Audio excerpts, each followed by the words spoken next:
चुनाव त्योहार चल रहे हैं। पहले भारत के 5 राज्यों में और अब दिल्ली नगर निगम चुनाव सर पर है।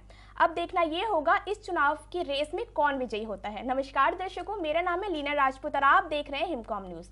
तो आइए सबसे पहले जानते हैं कि क्या है नगर निगम। शहरी स्थानीय सरकार जो 10 लाख से अधिक आबादी वाले महानगर के विकास के लिए कार्य करती है, उसे भारत के नगर निगम के रूप में जाना जाता है। इसके सदस्य सीधे जनता द्वारा चुने जाते हैं। चलिए अब आपको बताते हैं कि दिल्ली नगर निगम क्या है। तो दोस्तों 2012 में एमसीडी को 3 और हिस्सों में बांटा गया था। वे कुछ इस प्रकार हैं। सबसे पहले उत्तरी दिल्ली म्युनिसिपल कॉर्पोरेशन, उसके बाद दक्षिण दिल्ली म्युनिसिपल कॉर्पोरेशन और तीसरे स्थान पर आता है पूर्वी दिल्ली म्युनिसिपल कॉर्पोरेशन। एमसीडी में कुल 272 म्युनिसिपल वार्ड आते हैं। नई दिल्ली म्युनिसिपल काउंसिल इकलौता ऐसा निगम है जिसमें कोई भी चुनाव नहीं होता है। इसके प्रतिनिधि राज्य सरकार की सलाह पर केंद्र सरकार द्वारा नियमित किए जाते हैं। अक्सर एमसीडी और दिल्ली सरकार की जिम्मेदारियों को लेकर असमंजस की स्थिति बनी रहती है। तो आइए इसे समझते हैं। सबसे पहले बात करते हैं शिक्षा की। अगर हम शिक्षा की बात करें तो प्राइमरी स्कूल नगर निगम के अधीन आता है। स्वास्थ्य की अगर बात की जाए तो हेल्थ डिस्पेंसरी और छोटे अस्पताल नगर निगम संभालता है। परिवहन में साइकिल, रिक्शा और ठेलों को लाइसेंस देना, सड़क के मामले, ओवरब्रिज निर्माण, ये सब नगर निगम के अधीन आते हैं। चलिए दोस्तों, आपको बताते हैं दिल्ली नगर निगम के अधीन कौन कौन से कार्य आते हैं। तो सबसे पहले इसमें जल आपूर्ति सुनिश्चित करना, जल निकासी की व्यवस्था देखना, बाजारों की व्यवस्था देखना और पार्कों की देखरेख करना, पार्किंग लॉट की देखरेख करना, कूड़े की गाड़ी समय पर आ रही है या नहीं ये देखना, गलियों में स्ट्रीट लाइट की व्यवस्था देखना और प्रत्येक क्षेत्र के निवासियों की जन्म और मृत्यु के रिकॉर्ड रखना, ये सब जो है वो नगर निगम के अधीन आता है। दोस्तों आइए अब जानते हैं कि कौन लड़ सकता है नगर निगम के चुनाव।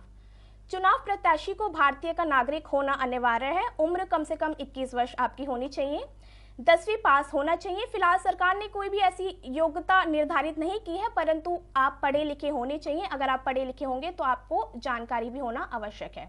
आप किसी सरकारी पद पर कार्यरत नहीं होने चाहिए। भारत की किसी भी मतदाता सूची में आपका नाम होना जरूरी है। अगर आपकी कोई संपत्ति है तो उसका पूरा ब्यौरा आपको देना आवश्यक है। आप पर कोई भी सरकारी कानून या कोई भी केस वगैरह ना चल रहा हो, इसका भी आपको पूर्ण ख्याल होना चाहिए। आइए जानते हैं अब पार्षद बनने के दस्तावेज क्या क्या होने चाहिए। तो सबसे पहले अगर आप सबसे पहले जानते हैं अगर आप शादीशुदा हैं तो आपके पास मैरिज सर्टिफिकेट होना चाहिए, मूल निवास प्रमाण पत्र, जाति प्रमाण पत्र, 4 पासपोर्ट साइज फोटो होना आवश्यक है, आधार कार्ड, पार्षद का रिज्यूमे और इसके अलावा घोषणा प्रमाण पत्र होना अनिवार्य है। चलिए अब जानते हैं आवेदन की प्रक्रिया के बारे में। तो दोस्तों सबसे पहले आपको आवेदन फॉर्म निर्वाचन आयोग में करना होता है। वैसे तो अलग अलग राज्य के अलग अलग नियम कानून होते हैं, तो आप जिस भी राज्य से चुनाव लड़ रहे हैं उसके नियम कानून आपको पता होने चाहिए। तो एमसीडी के चुनाव 5 वर्ष में एक बार किए जाते हैं। 2017 में एमसीडी का चुनाव हुआ था। इसमें बीजेपी पूर्ण बहुमत से आई थी, लेकिन इस बार आम आदमी पार्टी के आने से मुकाबला और रोचक होने की संभावना है। दिल्ली में 3 नगर निगम का चुनाव अप्रैल के महीने में होना था। इस चुनाव के लिए कुछ दिन पहले ही अधिसूची जारी होने वाली थी, मगर चुनाव टल गए। अभी चुनाव कितने समय के लिए टले हैं ये कहना संभव नहीं है, लेकिन चुनाव 6 महीने के अंदर होने की पूर्ण संभावना बताई जा रही है। क्योंकि सरकार 3 नगर निगम को एक करने के पक्ष में है, इसे लेकर केंद्र सरकार संसद में प्रस्ताव लाने जा रही है, मगर आम आदमी पार्टी इससे इत्तेफाक नहीं रखती।